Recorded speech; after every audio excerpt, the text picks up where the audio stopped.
Ladies and gentlemen, welcome back to Somos Mas, the official podcast of Somos Mas NM, and your source for the latest news and notes on New Mexico United and the New Mexico Runners. My name, of course, is Seth Bidoff. Joining me this evening, the supposed head of the table, Earl Nieto. Earl is here with us. Jacob will be along shortly, trying to get some kids to bed. I told you guys earlier that I had a burning question to come back, and I kind of want to wait for Jacob to be here. But okay. Earl, I'll leave it up to you. We can wait. Okay, perfect. All right. So it's been a minute. It's been 3 weeks since our last show, unfortunately, and there just really hasn't been a whole lot of news. And so we looked at talk coming on last week. We talked about a couple different ideas in our group chat, and really, it's just kind of hard. But and Earl, this is something we can kind of talk about here at the top of the show before we get into the rest of it, and kind of fill some time while we're waiting for Jacob. Well, as much news as we've gotten, particularly with New Mexico United, with roster changes and coaching changes, and various different moving parts around the team and the stadium and all that, maybe it's just me, but it's felt quiet. And we've now gone realistically through about 3 weeks without any real significant news. The team is in preseason. We haven't seen anything.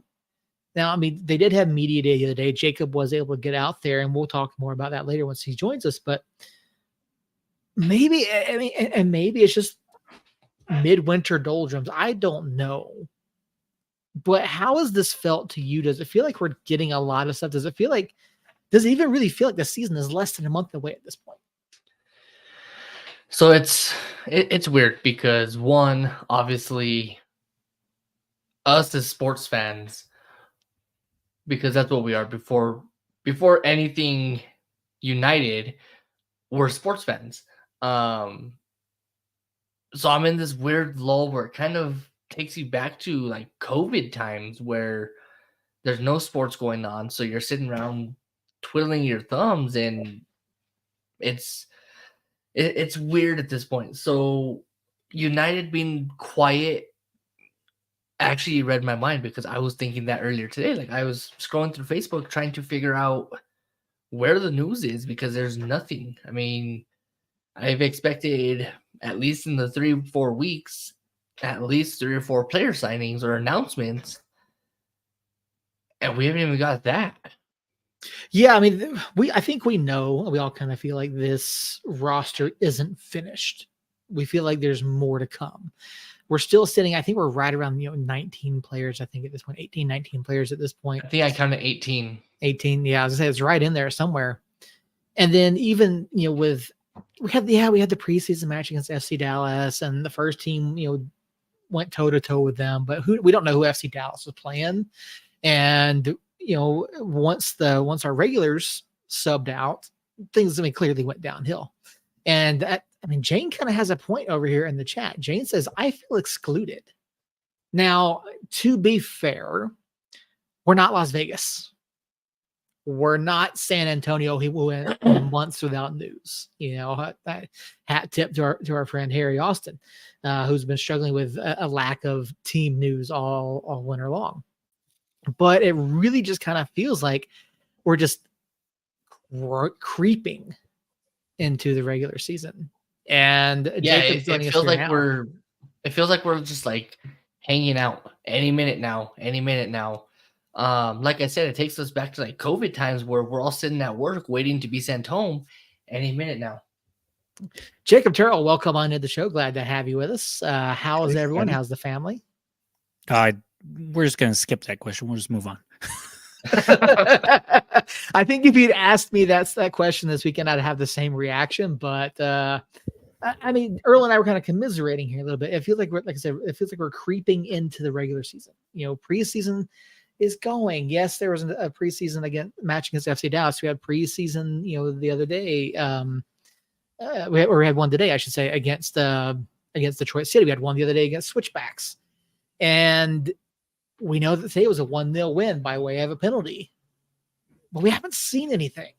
At least Earl and I haven't. You were out at Media Day. I mentioned a minute ago as we came into the show. You've actually seen some stuff. I saw a little bit, yeah. What was your impression? Let's talk first off. What did you see at Media Day that gives you reason to look forward to this season? I mean, excuse me. Are we that depressed as a fan base that nobody's looking forward to this season? Or no, it's just like because there's been so little information. There's been so little news of the past few weeks. There's been so little interaction between the club and the fans. We haven't seen the team in action. This isn't like years past where we've had preseason matches that we could go to and see things. And it just feels like there's not a lot there. So with you being able to be on the media. Right. I don't think that's I don't think it's changed. The real thing that's changed is we don't have home preseason matches, right? Mm-hmm. I think everything that the club has put out on social media and the match updates, yes, they're not like super detailed, especially when it's a low scoring match like it was today. But at the end of the day, I feel like we're pretty much on par with what we normally get during this time of the year. Keep in mind, we literally have a month still, minus 4 days until our first regular season match. So it's not like the regular season's like next week. We still have some time here. And then on top of that, they're still putting out videos. They put out a video of Quele talking about building chemistry. They've put up a highlight of the penalty that Quele, what's the word I'm looking for? Won against Switchbacks, and the finish on the PK shot by Hurst. They put a video of that out there. They've put in, I don't even think, is that a word? Pudding is a word. Putting in a word is a word. They've put out bits and pieces throughout the last couple weeks. Yes, it's not a lot, but when the team is in Tucson, I don't know what the budget is to get social media staff out to Tucson. Obviously, they have some people with boots on the grounds, but not going to be a ton. So, what's up, Alex? So, I think while there is like some kind of, what's going on?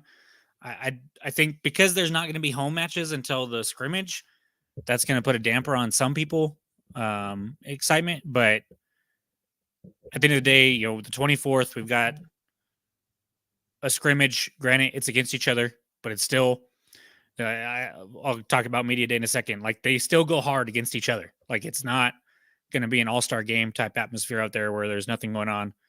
Then you have the Black and Yellow Bash where there will be a new kit released. Then you have basically a week from that will be the home opener, or 2 weeks from that, I think it is. So just take a deep breath. We still have a month till the regular season. It'll be fine.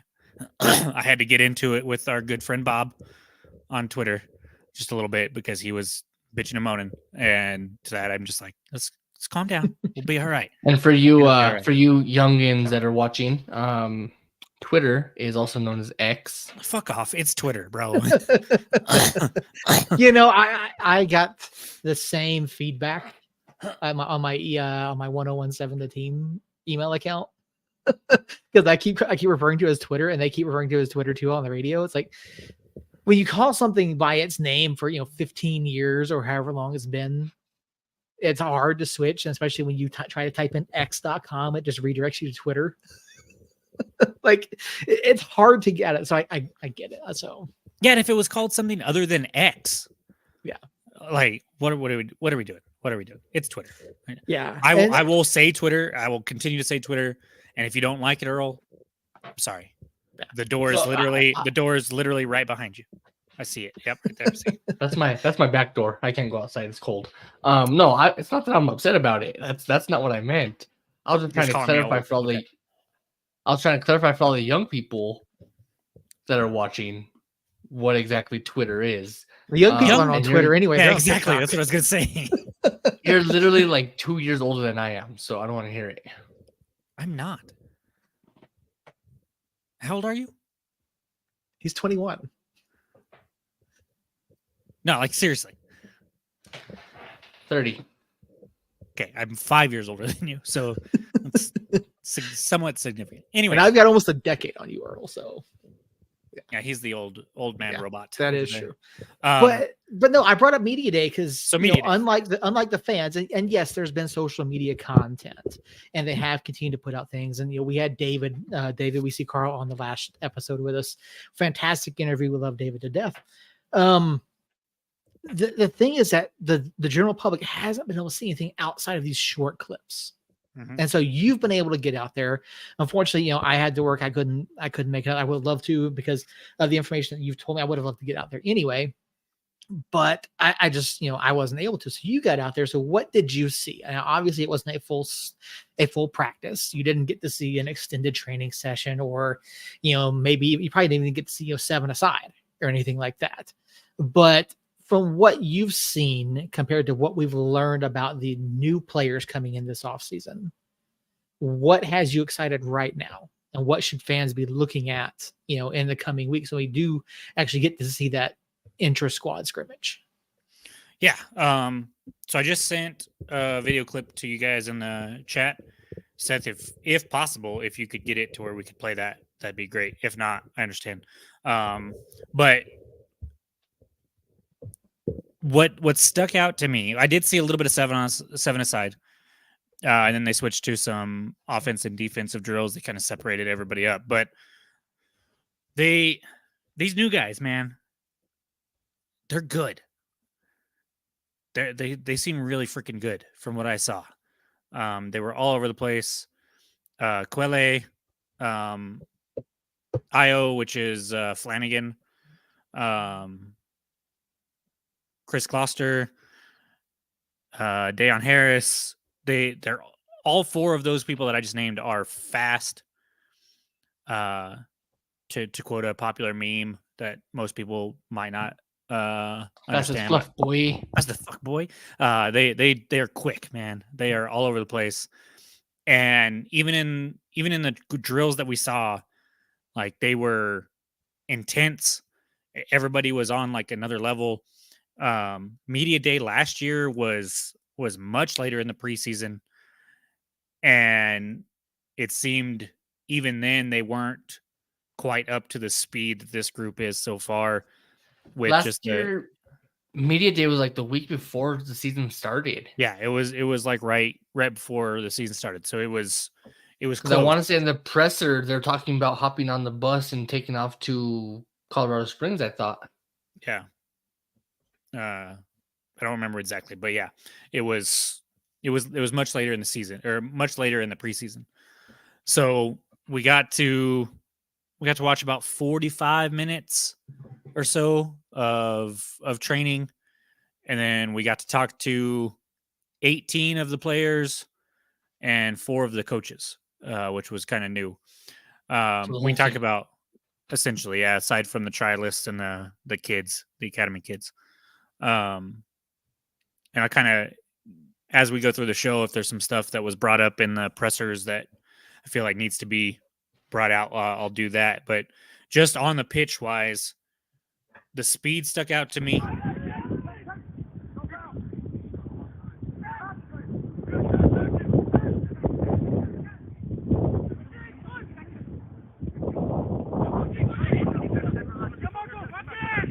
So this is a little bit of 7-on-7.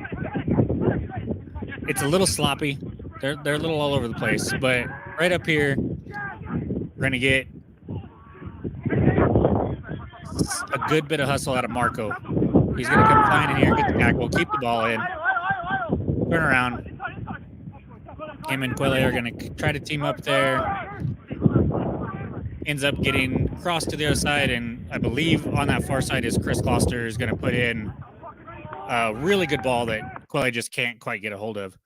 But that tackle and the ability to take that tackle and turn it the other way, to me, just kind of spoke to the intensity that they're already playing at. Obviously, he's not going to come barge it in there if he doesn't think he can get the ball and risk hurting Jacobo Reyes there. But watching that play live right there in front of me was the main thing that I saw that got me excited. On the offensive defensive drills, we saw some finishing. We saw a little bit of what their plan is as far as cutbacks and stuff like that. But I think they're just drills that pretty much everybody does. I don't think we learned anything too tactically from any of that stuff. But during the pressers, the people that have been here for a while, Kalen, Brucey, Sergio, Harry, they were all very excited.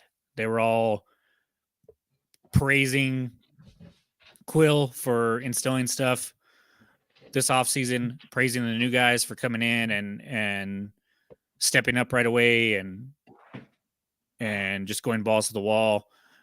They were really commenting on the chemistry that they already have built up. And so I really think that it's going to be an exciting year. Now we look at that and then we look at the preseason so far.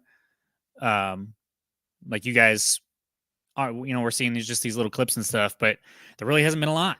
A 4-1 loss, a 3-1 loss, and a 1-0 win. There's not going to be a lot of highlights from those, especially when 2 of the goals are from PKs. I mean, the offense hasn't necessarily come together in the preseason yet.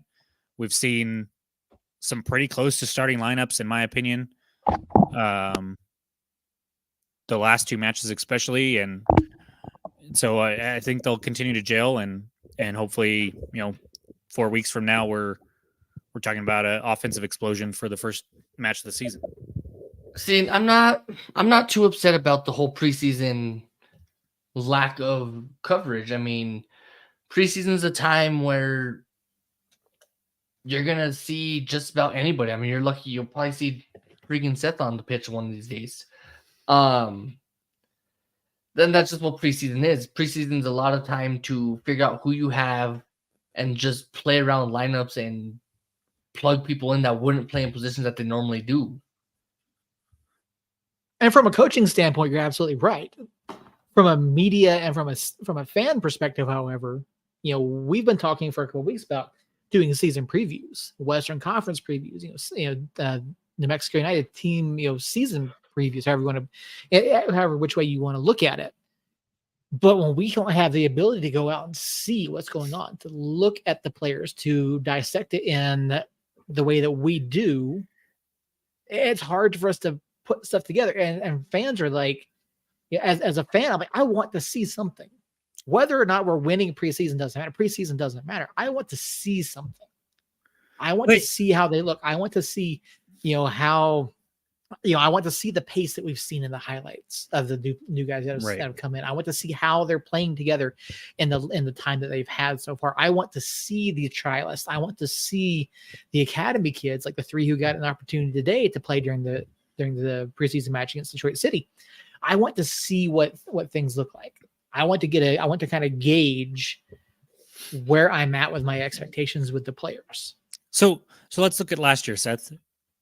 How many preseason matches did you make it to? I think I went to all the ones that we had here at home. So I think last year there were just 2, but I can't remember. Yeah, I want to say there were just 2 last year. So do you really think that, seeing the starters for 45 minutes on 2 separate occasions is that big of a deal to where we, like, obviously it's something in person, but I don't know. Like, yes, I would love to see them in person against somebody that's not us, but at the same time, I don't know how much we're actually learning from those experiences anyways, other than just feeling the energy and being able to be there.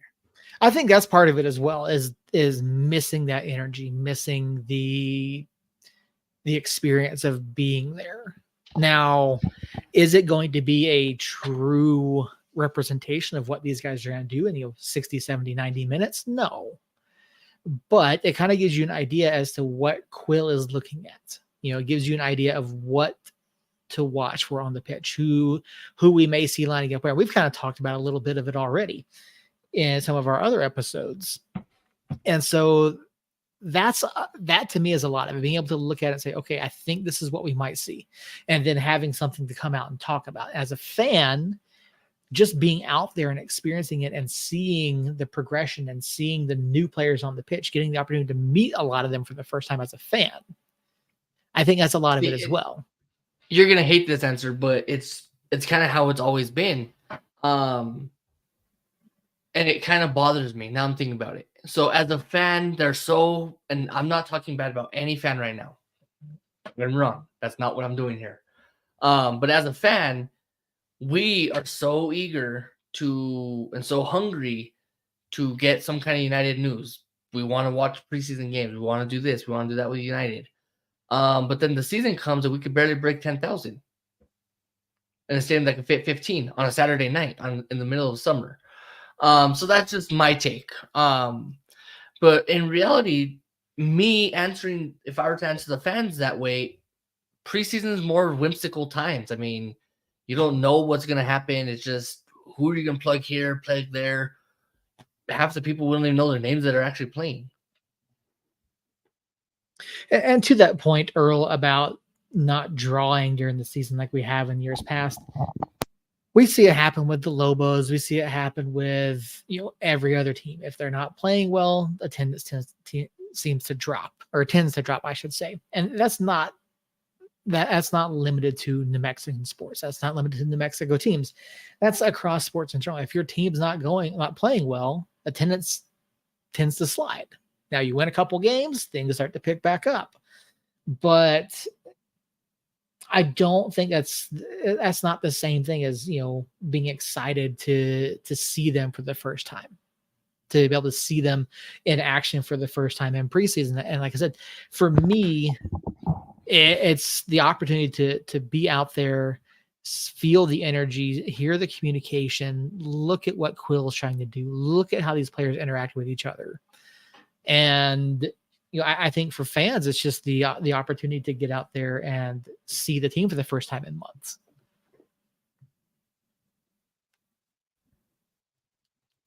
Josh Gonzalez, definitely not look at West Ham this last weekend. See, I don't know. That's just kind of how I feel. I mean, if you're so eager to get out there and watch the team play, because trust me, I am, then show up. I mean, that's just where I'm at. Like, that's my opinion. It's not Somos Moss's opinion of any fan. That's just my personal opinion and my own soapbox that I'm on. Like you get on that soapbox, but then we finished second in the league in attendance. We averaged over 10,000 fans.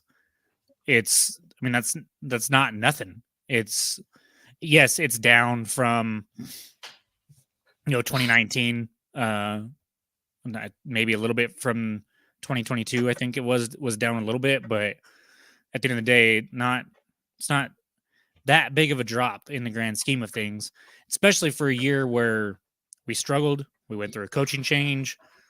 We got hot for a second after the coaching change, that we struggled again.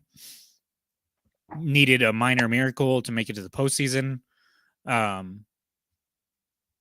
Like Seth said, that's kind of expected when teams struggle like that. So I don't think that's necessarily an issue. I think, because I can guarantee you, if they had a home preseason match against Colorado or El Paso or something like that, and they open it up to the fans, it would be a sellout, because those preseason matches always are, and they're always full of people. So your argument of, if you want that so much, then show up March 9th, like they do, and they show up on the preseason matches, and they show up for the Black and Yellow Bash, and they show up for all these things that they have available to them. So they are doing that, Earl. Like I said, it's my soapbox. That's just where I'm at. I didn't realize how much echo is right here. Fair enough. You are in a small box, Earl. A soapbox, some would say. No, I'm on a soapbox, not in the soapbox. Well, I'm going to put you in the soapbox. As long as you don't drop it. So when we came on the show, I told Earl that I had a burning question. And we haven't done one of these in quite a bit. And I asked him if he wanted to wait for you to get here. And he said, sure, we'll wait for Jacob. So here it is. I have one burning question for you, gentlemen. Earl, When is the World Cup? You're a fucking asshole. It's in 2026. And how long does it take for a baby to be born? Yeah, I know. I wasn't thinking. Anyways, Josh, you're not wrong. I mean, that's pretty much how we were founded, was bad publicity from local news outlets. Lack of publicity. Yeah, it was. We've talked about it. When I first started covering the club for ESPN, there was no coverage. Van Tate had like 2 sentences out on the KRQE website, and that was it. I mean, that really was it. After the first win in club history, there were like 2 sentences on the website. That's how I got involved. But yeah, you look at the local media, and I think local media does a great job of. Honestly, I think as a whole, local media does a great job of covering the club. Are there some outlets that we feel are better than others? Absolutely.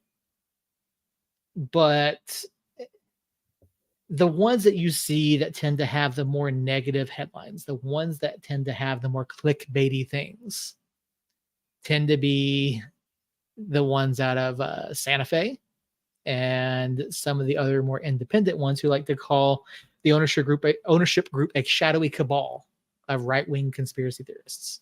So, but we don't want to dive too far down that rabbit hole. But I feel like we do a pretty good job. Ken Sickinger does a really good job of covering the club.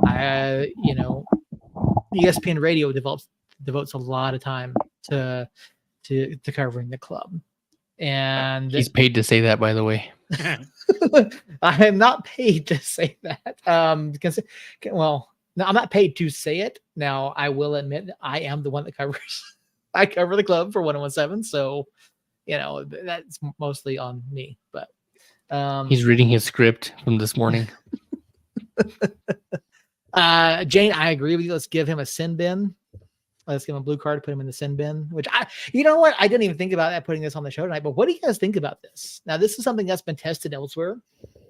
Now, they've used the sin bin in other leagues. Is this something you think that you would like to see in MLS or USL? Meh. If they do it, cool. If they don't, cool. I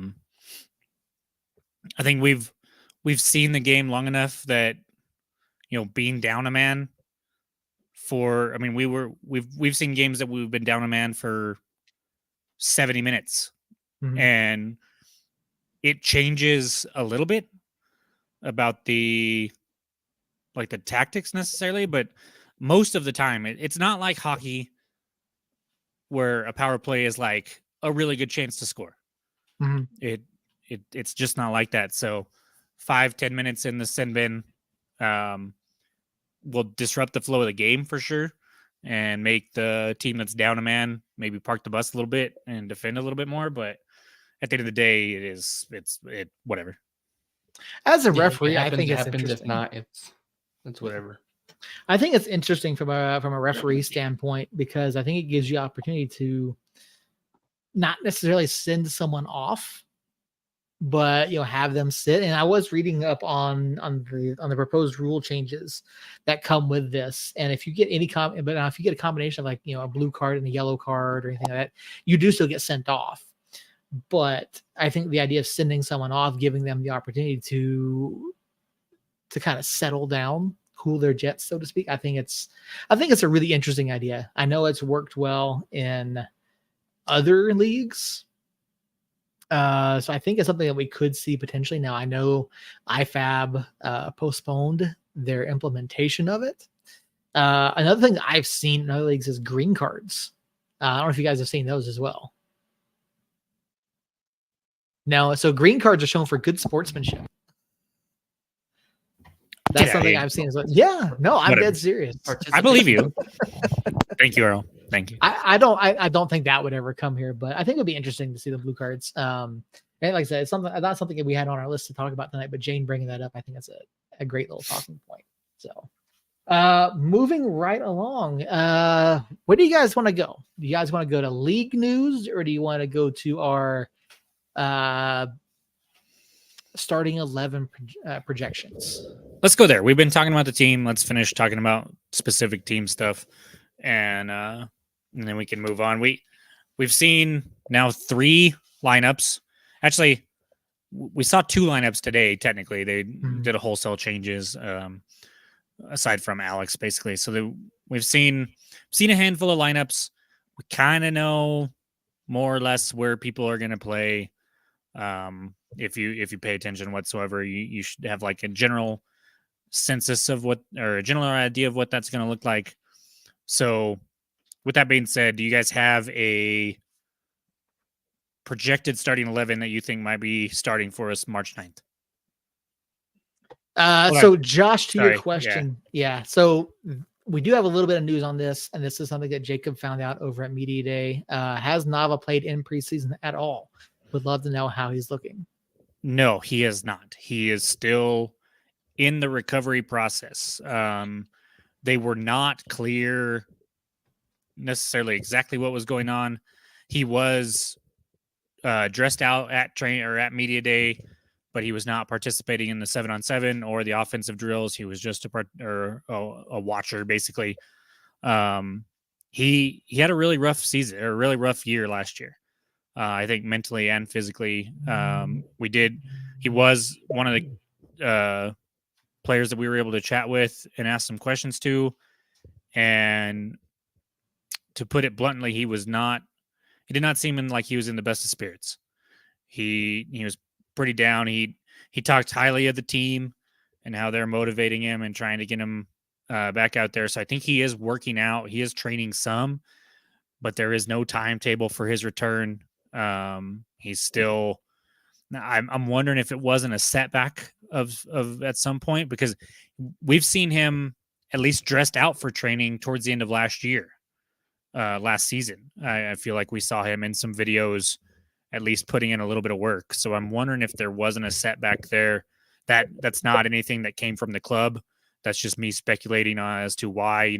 It's been almost a year, and we've seen him do some stuff, 4 or 5 months ago, and he's still not quite there. I know a lot of what those injuries are, coming back from those injuries, is more mental than physical. It's more, if I go to make this slide tackle, am I going to be able to get up? If I go and cut one way or another, is my knee going to hold up? And so I think he's dealing with some of that right now, as well as some physical stuff. So don't have a whole lot to go off of, other than we do not have a timetable for his return.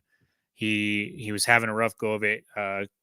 Coach Quill even mentioned him, was asked about him a little bit, and he basically said the same thing, that he's excited for his return, but and what he has seen of him in person, he did commend Nava for being a fighter and trying to fight through all these issues that he's having with physically and mentally, but unfortunately just not a timetable there.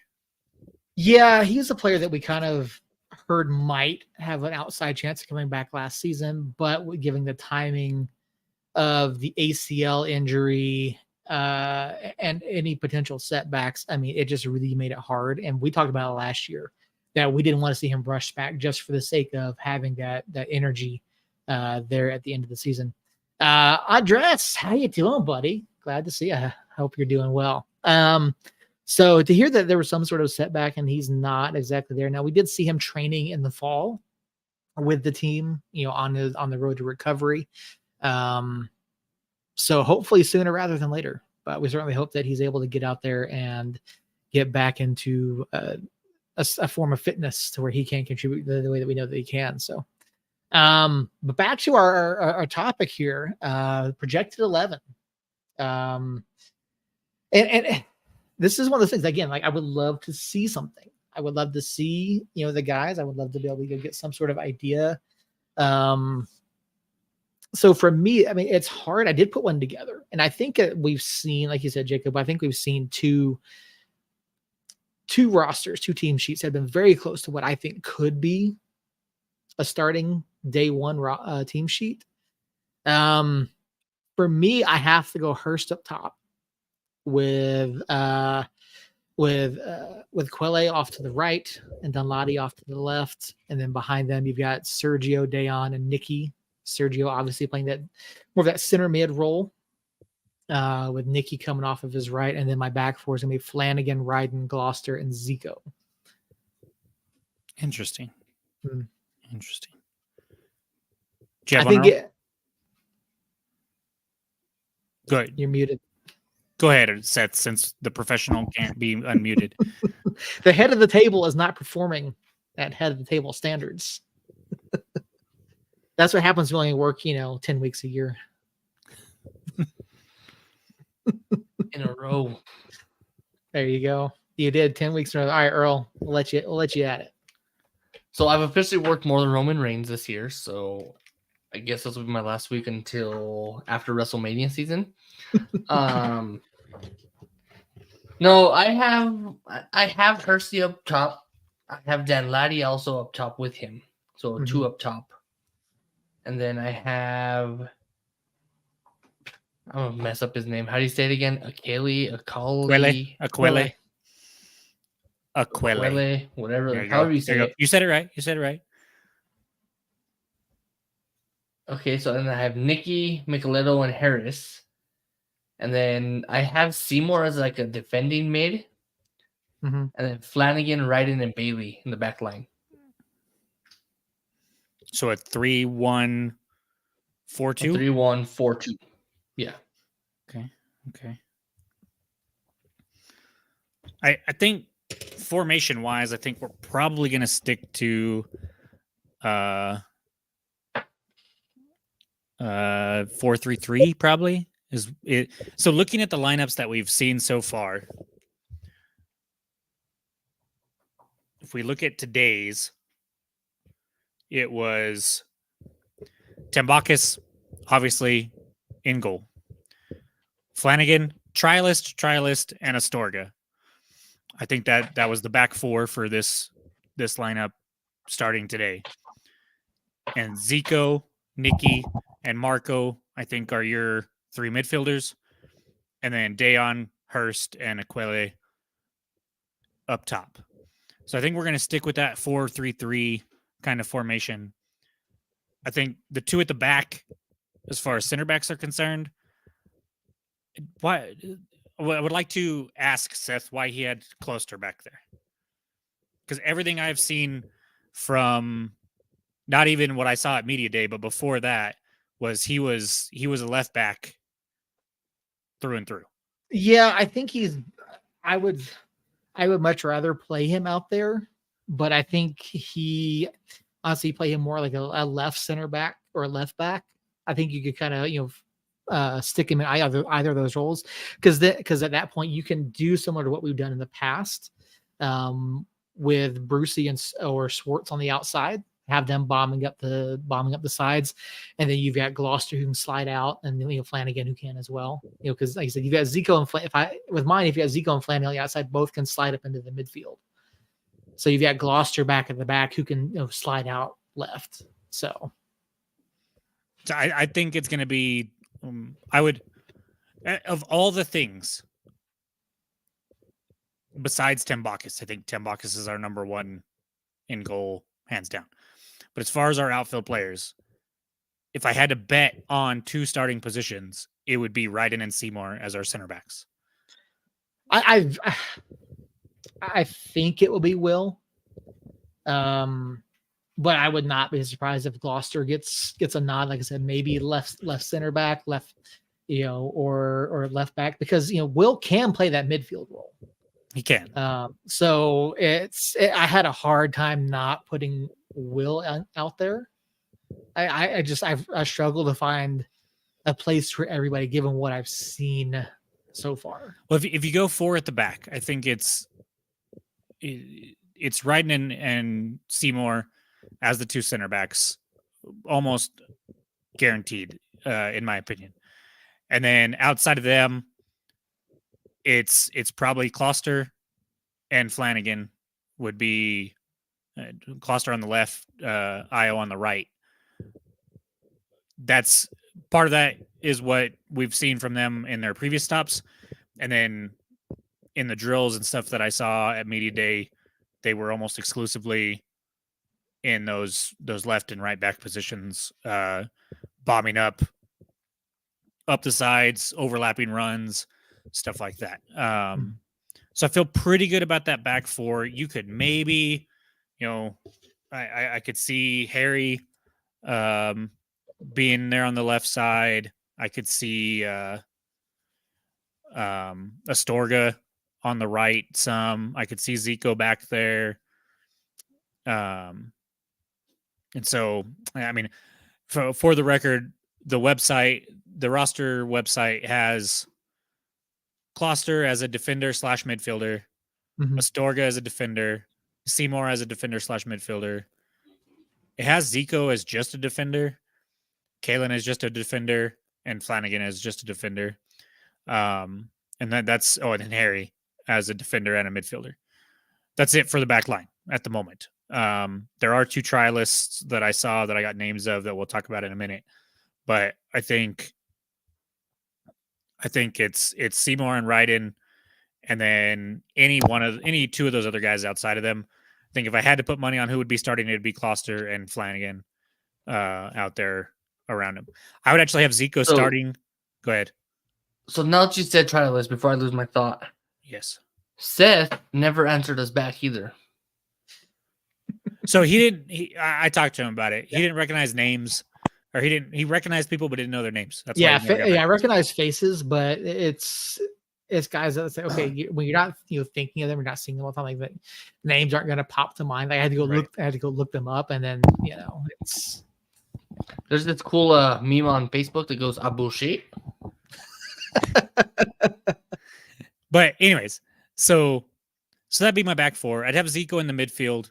We saw him in the midfield quite a bit. We'll probably have him over on the, I don't know, probably the right side. And then Nicky and Marco in there. I think Marco's going to surprise some people. I think I like him. He's really freaking good. And so I think those are your 3 starting midfielders. And then up top, for the record, also listed as midfielders on the website, Dejon Harris, Sergio Rivas, Chris Wehan, Daniel Bruce. Wehan was not at Media Day. I meant to get clarification on that and never did. So I'm not sure where he was, but he was not there. I don't worry about that too much. But yeah, he was not there. Obviously, Bruce is a contender to start there on one of the wings. Sergio's very much contender. Dejon has some tremendous speed and could definitely be out there. Dejon could even be in the front, honestly, as could Bruce. But Hurst, I think, is definitely up at the top in the middle. And then Makwele he's freaking good. He's fast. I didn't catch it on film or pictures or anything like that, but I saw him dribble through about 4 people, have a little spin move there, just completely annihilated like 3 or 4 defenders, and then went to go take a shot, and it was blocked by one of the trialists. But he was impressive. So I think Hurst and him up top for sure. Then the third person on top, I'm not sure. Danladi wasn't participating yesterday, or not yesterday, last week. Or if he was, it was very little. So I'm not sure if he's quite like up to fitness standards yet.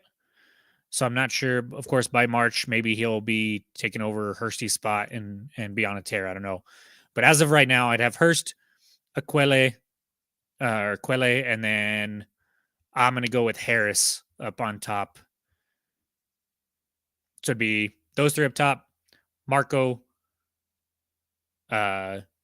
Nicky, and Who else did I have in the middle? Marco, Nikki, and somebody.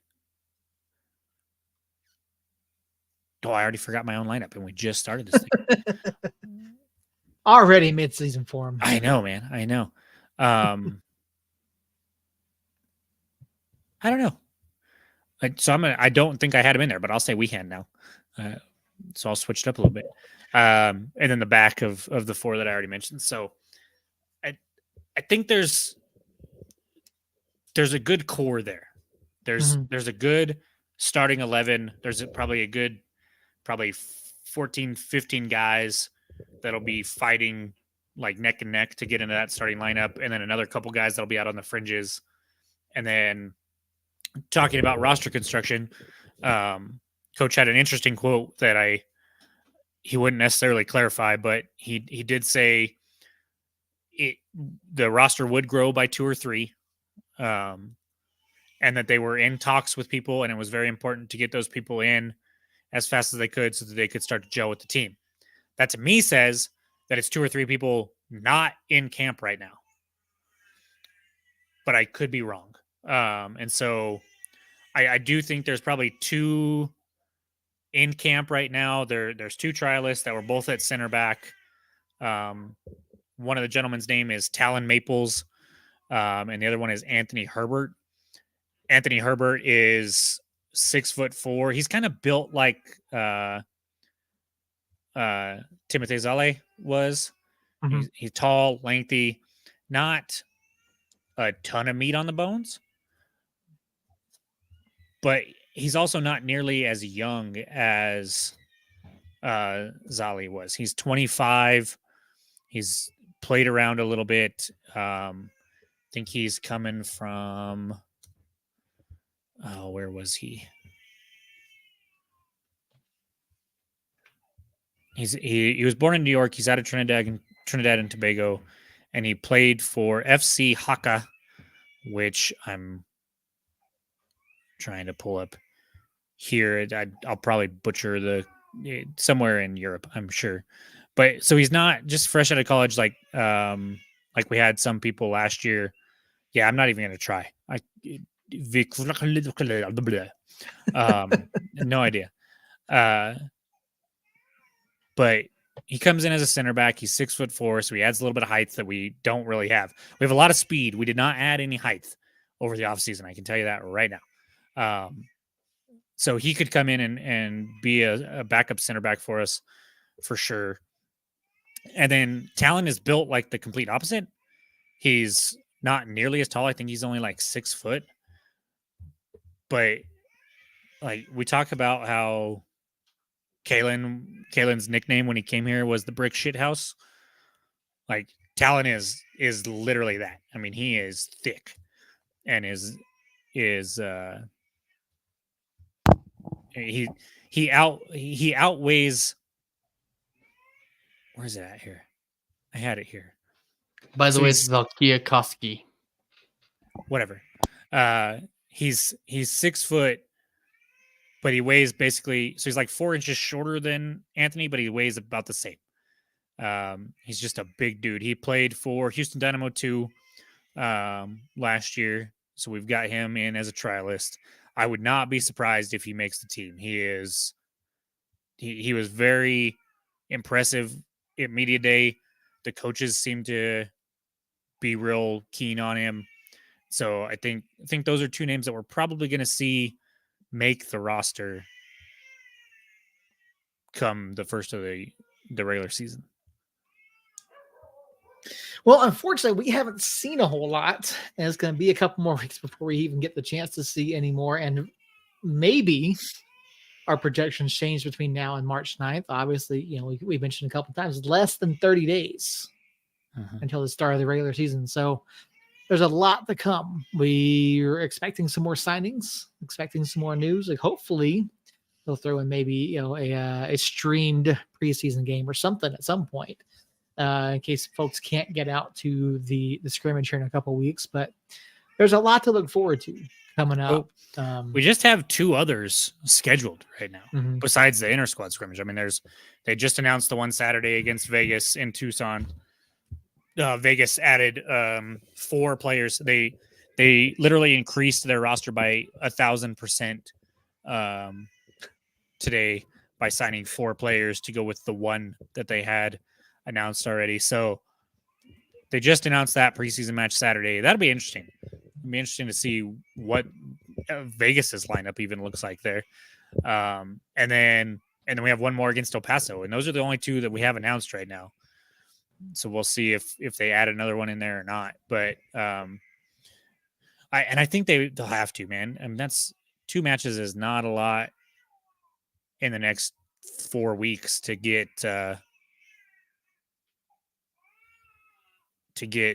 up to speed, in my opinion. I absolutely agree. So I mean, there's really not a lot else to talk about. Seth is discombobulated today. I really am. Like it's, and again, it's part of why we didn't do it last week. There really isn't a whole lot of team news. I mean, we do have some league news, but first we do have some breaking news.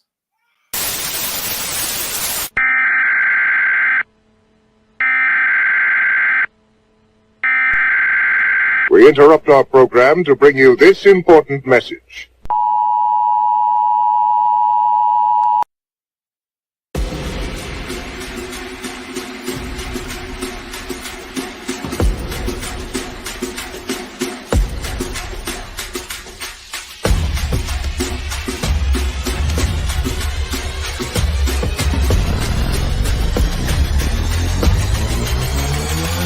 Yeah.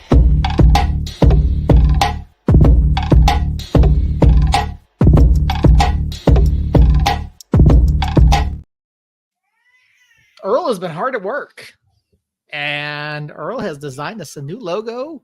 We got some new stuff going on. Earl, when can we expect to have that plastered all over our socials? Funny you should say that, because if you look at our Facebook page right now, it is there. Hey, there we go. How about that timing? That was not planned at all. It's been just like it's been waiting. Very cool. Yeah. So Earl, send that over to me. We'll get that plastered across our social medias, get everything updated. We'll get that updated for the background here at the podcast. We have been after a new logo for quite some time. So excited to have that. Excited to we won't call it a rebrand, but nice to have a nice new logo going up on everything. It's not a rebrand. It just took 20 years to get a brand. Yeah, exactly. There we go. So yeah, be on the lookout for that. We're gonna have some new stuff coming out. Andres, appreciate you, buddy. Yeah, it's exciting. Exciting to have that going on. And yes, let's just clarify, Andres already has the logo as well. Because he's gonna work with his advertising team to get us taken care of with the runners. Oh, very cool. Well, there you go. If you're heading out to a runners match, keep an eye out for the Somos Moss logo. There you go. Looking forward to that as well. Earl, any other breaking show news? That's all I had. Okay. Well, we'll move right along. Again, we did have a little bit of league news come out this week. The USL has confirmed that the Super League did receive Division I sanctioning from U.S. Soccer, and they have confirmed their entire field of teams for the inaugural Super League season. Spokane, Brooklyn, Washington, D.C., Lexington, Carolina, Dallas, Fort Worth, Tampa Bay, and Fort Lauderdale are all going to be participating in the inaugural season of the USL Women's Super League. I'm excited by this. I'm excited. I am glad. I'm happy to see that they got Division I sanctioning. What can we? I mean, do we have any sort of expectations out of this league? Can they compete at the same level as NWSL? I know I asked a similar question over on Facebook, or not Facebook, on Twitter the other day, and the answers that I got kind of varied a little bit. One person in particular stepped up and said, no, not at all, because they're going to get a lesser level of talent. I don't know that I necessarily agree with that, but I think it'll be interesting to see. Are you guys looking forward to the Super League kicking off, especially with the way that their schedule is going to play out with the fall, spring? Sure. Okay. Yeah, I think. Hey, would you look at that? Team Jacobs in the house. I I think. Oh, now he shows up after the breaking news. Yeah. Oh, excuse me. I think it's going to have a hard time competing with NWSL to start. The NWSL has been around for quite a while. It has some of the top American women playing for it, some name recognition there, some teams that have been around, have fan bases already built up. It surprises me that the Super League got the Division One category there, but we'll see if they can kind of kick it into gear and hit the ground running and start to compete right away, or if it'll take a few years. But I am excited for it. Yeah, I'm looking forward to it. And looking at the list of cities and teams that are coming in the future, I mean, you've already got teams lined up in Chattanooga, Indianapolis, Jacksonville, Madison, Oakland, Palm Beach, Phoenix, and Tucson, all lined up to come in the future as well. So there's already expansion plans in the works for the USL Super League. A lot of exciting things going on. We've still got some teams coming in and the USL men's leagues as well. But yeah, I think Division One sanctioning is a huge deal for USL Championship, or not, that's the USL as a whole, I should say. You know, and not that there's anything wrong with the NWSL. I think NWSL has a fantastic level of talent. You look at the amount of women's national team players that play in the NWSL, and it's going to be hard to compete. Maybe over, like you said, Jacob, maybe over a couple of years, the Super League catches up to them and even starts to compete. Maybe we see a women's Open Cup of some sort of, with multiple, Division One league sanctioned now. Who knows? But exciting time for the USL. Can't wait to see what happens. And this obviously keeps leading us into to a conversation we've had with David Weesey Carl and Peter Trevisani in the past, where New Mexico United is planning on launching a women's club at some point in the future. So does New Mexico, let me ask this, does New Mexico United now branch out from the USL pyramid with the women's league, or do they stay within the USL?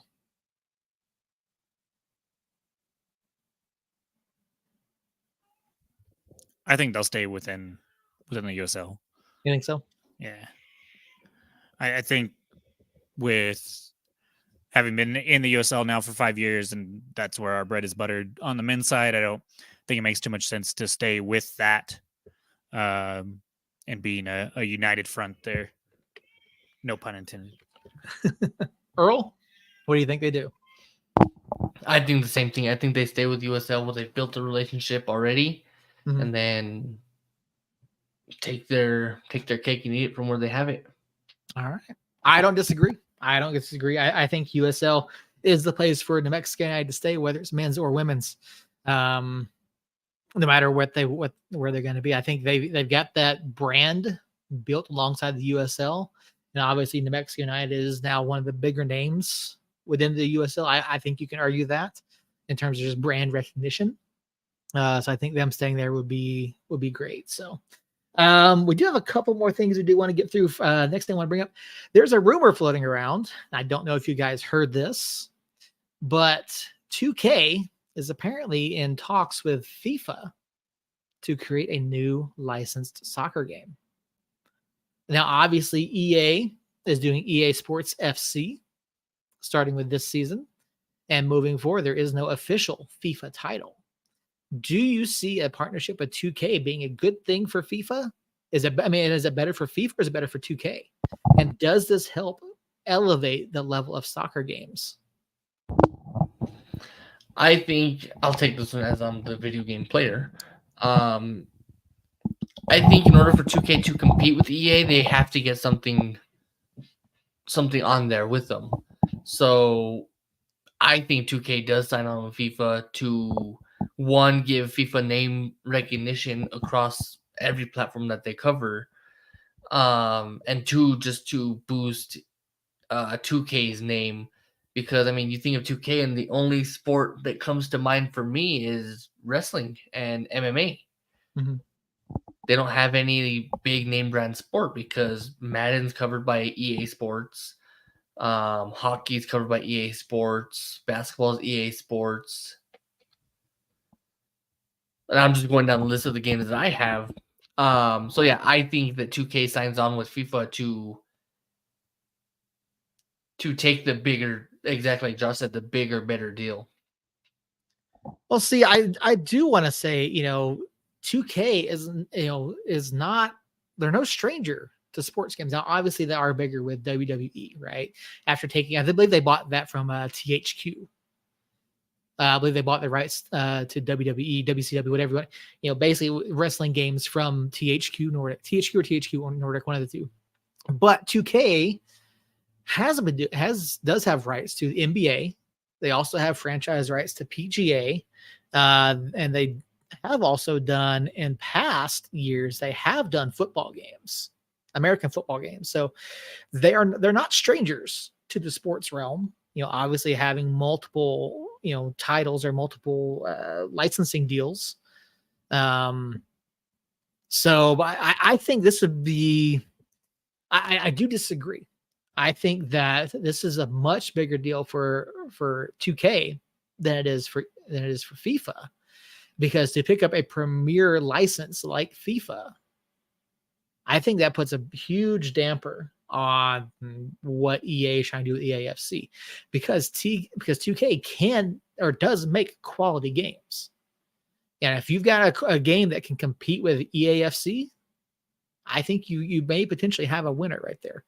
I don't disagree with you, Harry. Hockey is needed for the PC as well. I don't disagree with that at all. I would love to see a good hockey game again. But yeah, so that's where I'm at. I think it'll be exciting to see if something comes of that rumor. I saw that floating around today. Yeah, I'm excited because obviously, PES or eFootball or Konami, whatever they want to call it, it's fine, but it's not going to compete with EAFC. It's just not. And I think EAFC needs a competitor in order to push them to make their game better. Because anyone who has played it for a number of years knows that there are problems. There are massive, massive problems with EAFC. Josh Gonzalez, a good deal on both sides, but EA will still win. I think they are too big, especially on mobile.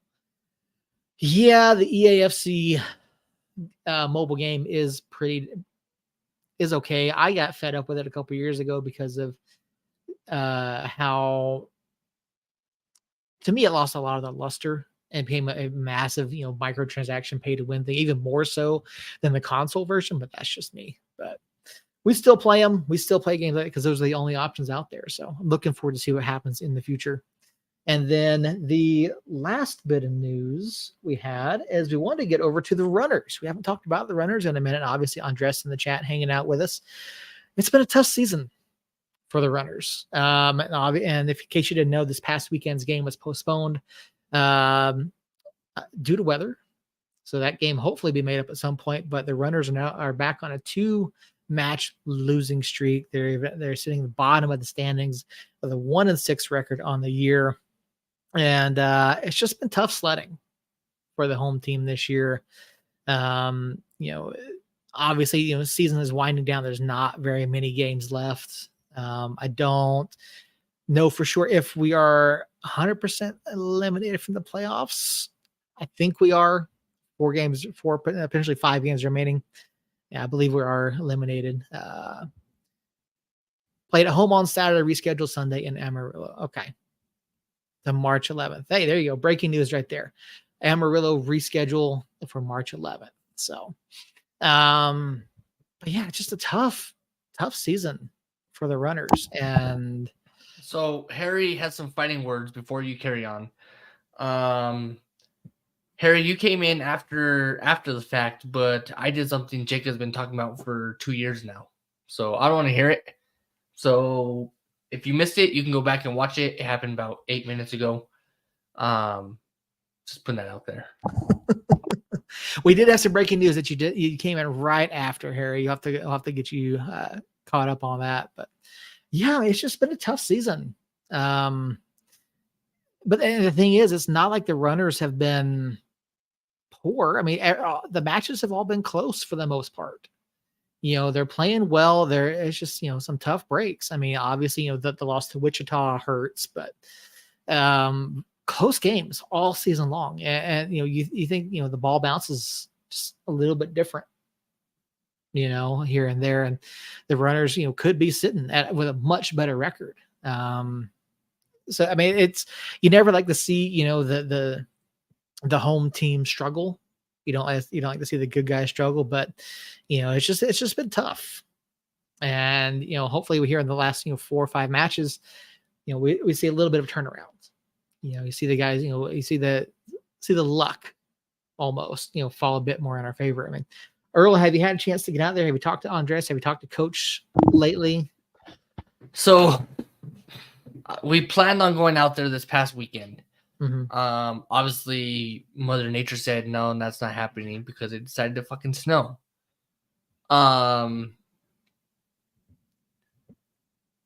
So that's kind of where I'm at. We want to try to make it out to a match.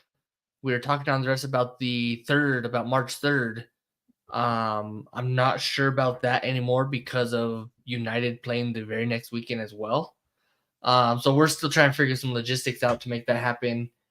But I actually talked to Andres this morning, not soccer related, just about the logo.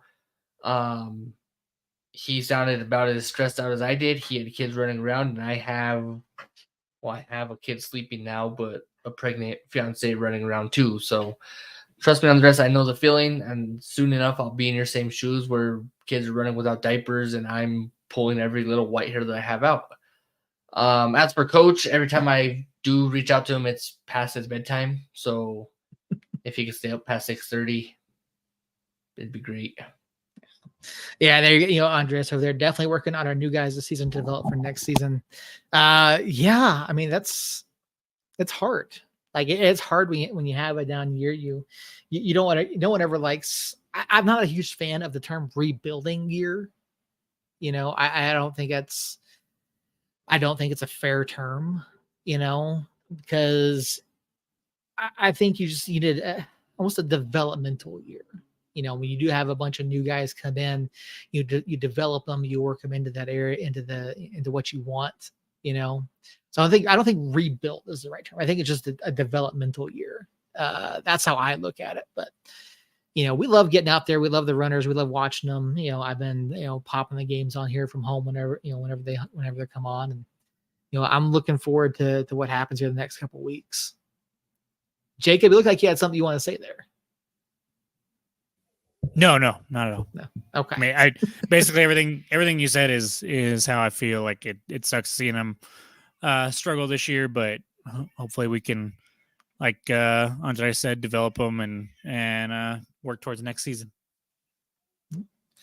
All right. Well, I don't have anything else for the show this evening. Do you guys have anything else you'd like to bring up before we get out of here?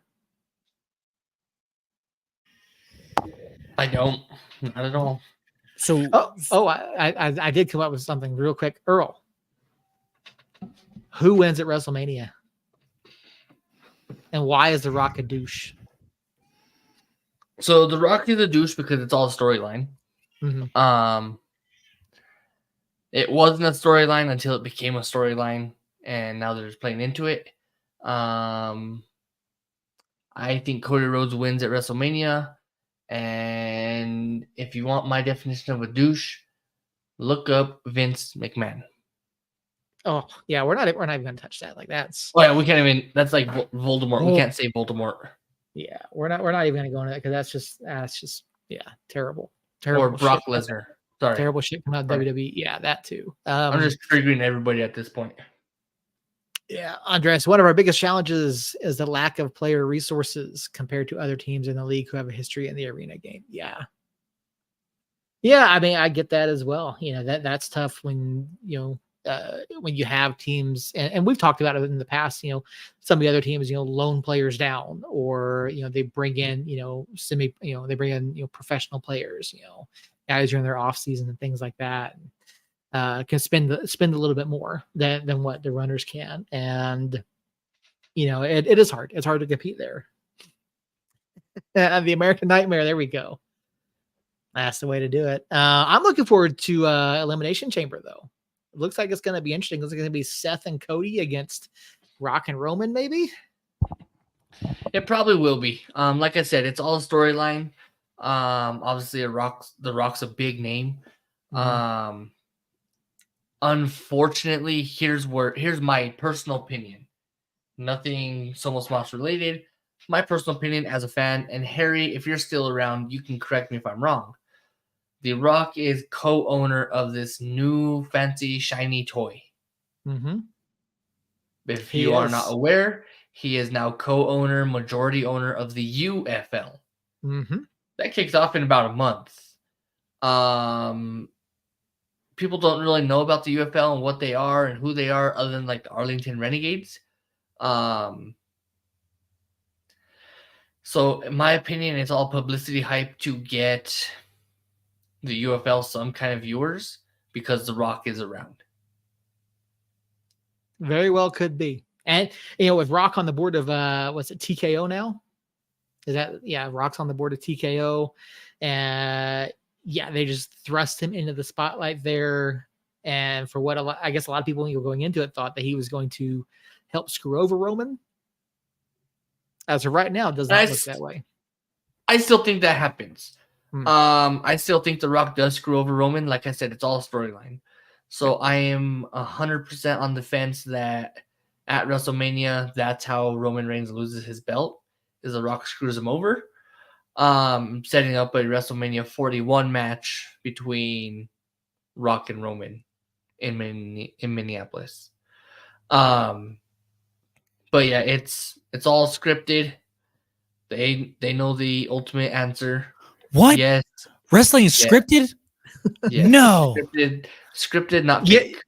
I will say they've done a really good job of having Drew, especially breaking the fourth wall here recently. They've done a really good job with that. But I tell you what, Earl, we will sit down and we will do, if you want to, we'll do an Elimination Chamber episode, and we'll absolutely do a WrestleMania episode. Depending on timing, maybe we'll even do like a live reacts to WrestleMania. How about that? We'll see, because I'll have Maya with me watching WrestleMania, so we'll see about that for sure, especially because it's a two night shindig. So I'm all in for it. Depends on how Maya feels about it. Because yes, a 6-year-old does run my life. Welcome to being a parent, Earl. Jacob, you got anything else before we get out of here? Yes. Okay. What trip are we going to make for the World Cup? Are we going to Los Angeles? Are we going to Kansas City? We're going to Dallas. What are we thinking? LA is probably going to be crazy expensive. I would say Atlanta, but I'm partial to that one. Dallas wouldn't be bad. It probably wouldn't. I think. All right. Well, I don't. Jerry's World doesn't appeal to me. Like the atmosphere there just doesn't appeal to me. I'm leaning towards Arrowhead. That would be interesting. Probably far cheaper as well. Agreed. Because I don't think Atlanta is going to be cheaper. No, not at all. No, if you look at all these new stadiums, that's where I'm at. Like the new big name stadiums, Jerry's World, Atlanta. I will say Atlanta, we would have a free place to stay. That's okay. Okay. Yeah, if you're looking at all the big names, I mean, the newer stadiums, you're looking at some stupid ass priced anything's.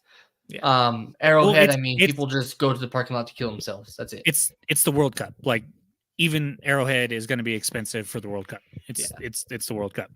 That's why I'm already saving money. I'm not. I need to be. I need to be saving money. Thank God for income tax. But I think no matter where you go, it's going to be pricey. It's just I tried to see. I had this awesome picture that I thought I had saved, but now I can't find it. That had the cities and all the matches that were in those cities and the dates and if they were US or not. And now I can't find it. But the US doesn't have any matches in Kansas City, so we wouldn't be They're going to all in watch the LA. US. Yeah. LA, is Seattle, yeah. and then LA again. So, and then the knockout rounds. There is a knockout round match in Kansas City.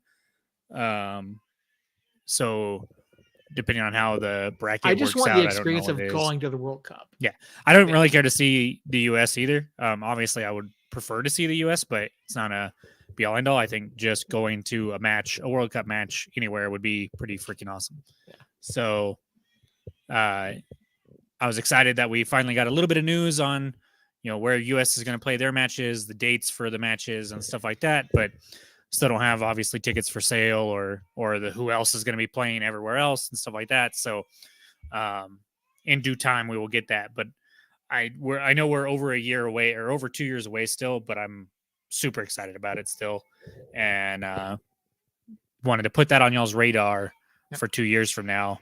And just for clarification, Earl will have a 1-year-old. Or a 1-year-old. Yes. Mm-hmm. Yep. So. Oh, Earl's doing math. I can tell by the constipated look. I was actually scratching my side. Probably on mute. I'm not. No, right. you're not. Yeah. Well, if there's nothing else, Jacob, get us out of here. Awesome, man. We've seen some number growth. We definitely have seen some live viewership grow, moving into 8:00, even if it is difficult for parents of younger kids. I don't know if you guys could hear the baby crying in the background for the last 20 minutes, but that's my life right now. I thought that was just you. It is on the inside. You just can't hear it.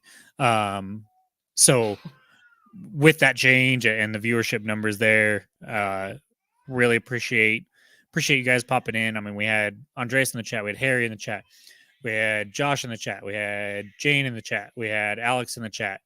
I think I got everybody there. And we really appreciate it. We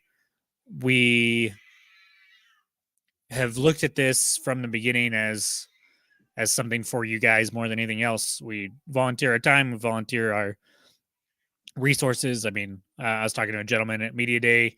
I'm 2.5 hours away. So going to a match is a significant endeavor for me.